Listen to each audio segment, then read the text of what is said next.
Mary had a little lamb. The fourth, we believe that all men are created equal. To the magnificent mosaic that is America. From radio beacon to radio beacon. I have a dream today. Change has come to America. Believe me. Help is on the way. Knock, knock. Who's there? It's a figment of your imagination. Randi Rhodes Show. Turn up your mind. Wall Street entering the trading day on quite the high note.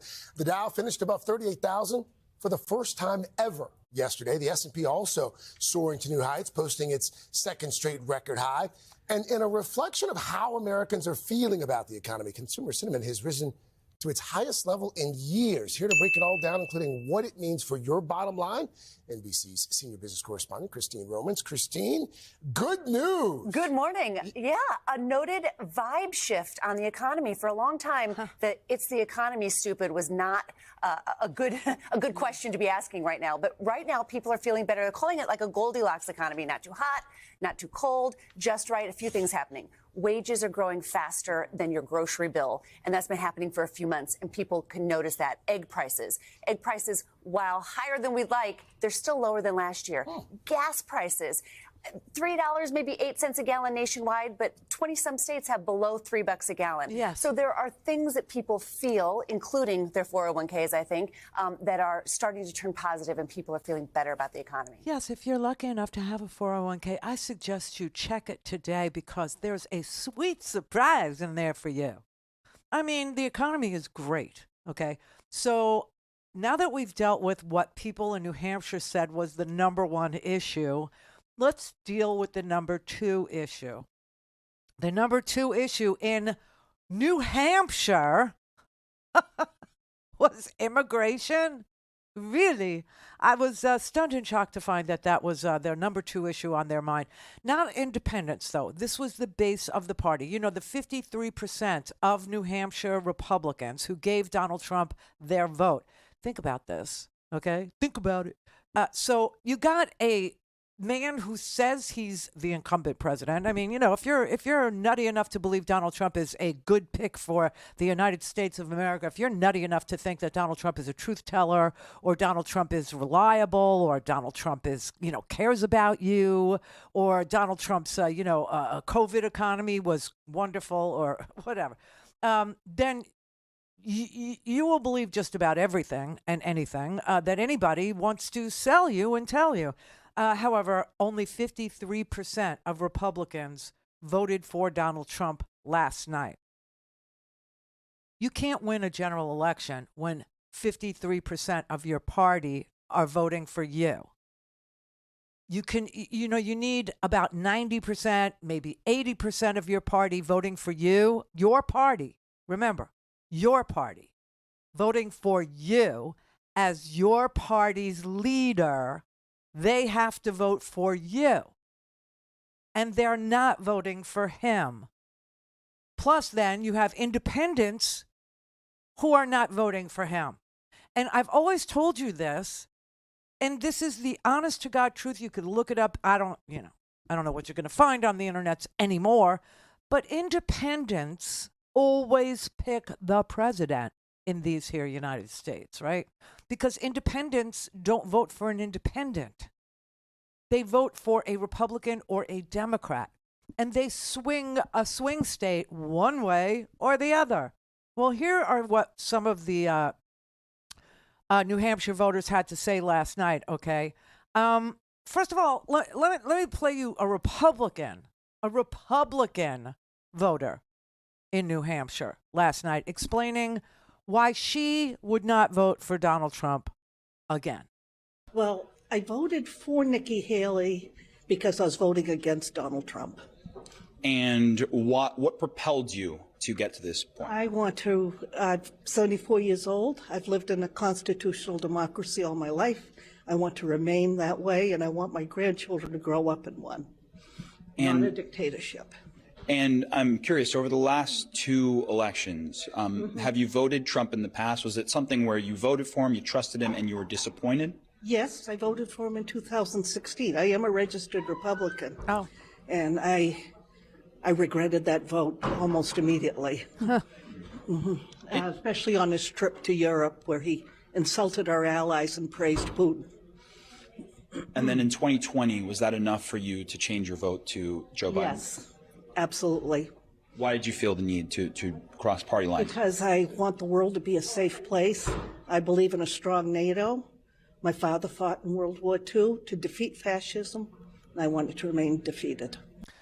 Damn. That's a Republican. That is a registered Republican in New Hampshire who did vote for Donald Trump in 2016, but just couldn't bring herself to do it. You know what she's talking about with the trip to Europe?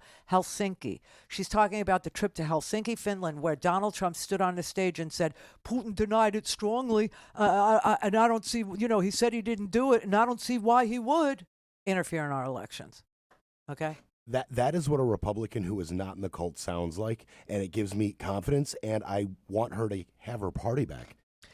Yeah, I mean, it would be nice to have a legitimate Republican Party to argue with, right? Instead of, crazy, people that believe lies and schemers and frauds and cheaters and, think that Donald Trump is still the president of the United States, in which case he would be term limited and could not be president again. So, I don't know how delusional Tom is. He had to actually end the hour by calling me a liar. It's just funny. You know what he said? He said, I'm like Saturday Night Live. I'm hilarious because I twist the truth. Tom, your logic doesn't even play in Peoria. Things are funny because they're true, not because they're false. Anyway, here's another Republican. This person actually voted for Donald Trump twice. Who'd you vote for today? Nikki Haley. Tell me why. Why? I could not vote for Trump. Process of elimination? I voted for him twice. Twice. But after all the stuff that's gone on, and I just could not vote for him again. You mean after the stuff after the 2020 election? Yes. Yeah, I think that's a fair fair statement. Is there anything Donald Trump can do to win back your vote between now and November, if he is the guy? No. That's pretty firm. He's already shown me his hand, so to speak. Yes, he's already shown me who he is, and I believe him, is what it is. Now, when you have voters who are telling you that the first issue that comes to mind when it's a contest with Donald Trump on the ballot is democracy and the continuation of it, you're not going to win an election, okay? You're not, especially when you've already lost a presidential election against the same guy that you're running against now, who has repaired your broken economy, and just might get some immigration reform done. Now, if New Hampshire is telling, the pollsters the truth, the exit pollsters, the truth about what their first and second issue was, why they voted the way they did, and their first issue was the economy, well, happy days are here again. And if their second issue was immigration reform, I got some of the best people in this audience, amazing people with very long memories, thank God, okay, who send me stuff and things and remind me of stuff and things that have happened while we were together broadcasting and you listening to our show over the past 10, 20 years, right? And so one of our listeners sent me the article about the Gang of Eight. Anybody remember the Gang of Eight in 2013? The Gang of Eight was a bipartisan group of senators. John McCain, I believe, was one of them, who put together a comprehensive immigration reform package. A bipartisan comprehensive immigration reform package. And it passed the United States Senate in a bipartisan fashion. I think it got 68 votes. In fact, I'm sure it did. It got 68 votes, passing the threshold that you need to pass 60 votes in the United States Senate to actually get sent over to the House of Representatives.